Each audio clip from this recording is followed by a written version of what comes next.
I had a very little role in it.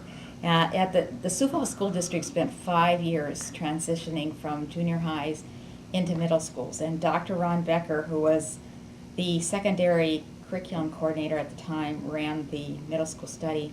And I was on one of the subcommittees of the study.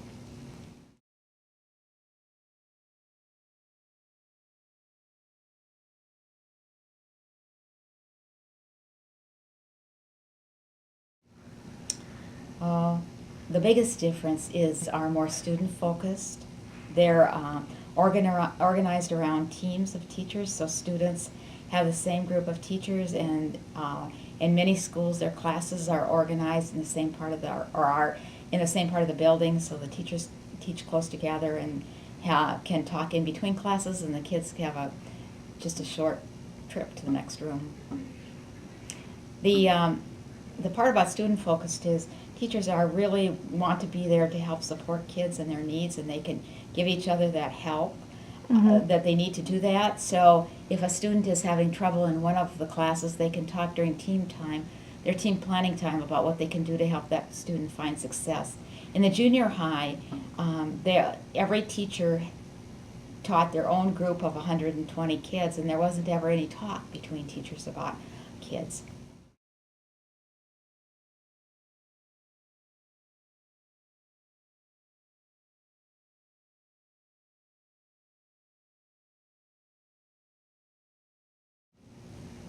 There are lots of benefits of middle schools.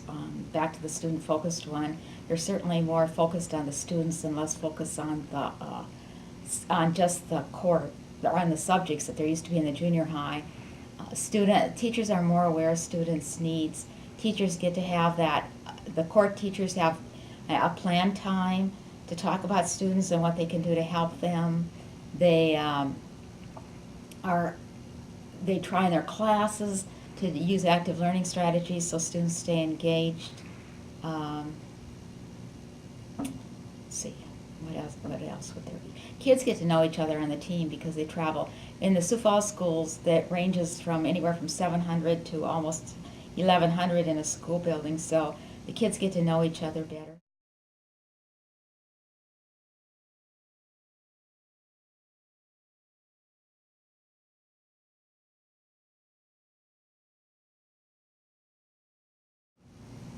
The downfalls would be, well, if the biggest disadvantage of middle schools is that they cost more.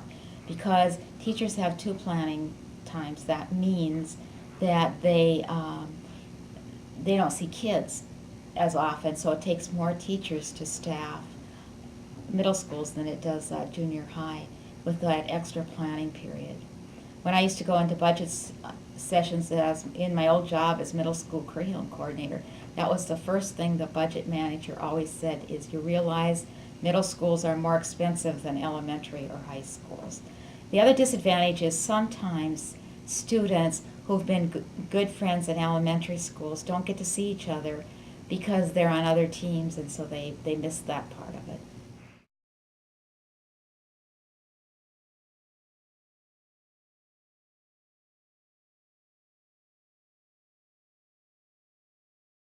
I think that the Sioux Falls School District schools are still close to where they were when they were conceived back in 1990. I know that when they rolled out middle schools in Sioux Falls, Dr. Becker said that to the school board that it was his goal to bring in true middle schools.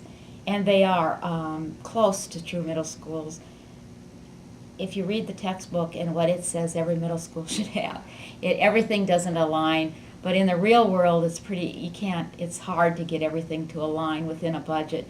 And so I think that they have many of the elements of a true middle school. They have core teams, and the core teams have teachers who get that extra planning period. They have exploratory times when the students get to explore classes such as family and consumer science, tech ed, arts, and music. They have advisor-advisee time in the morning where the teacher is an advisor for a small group of students.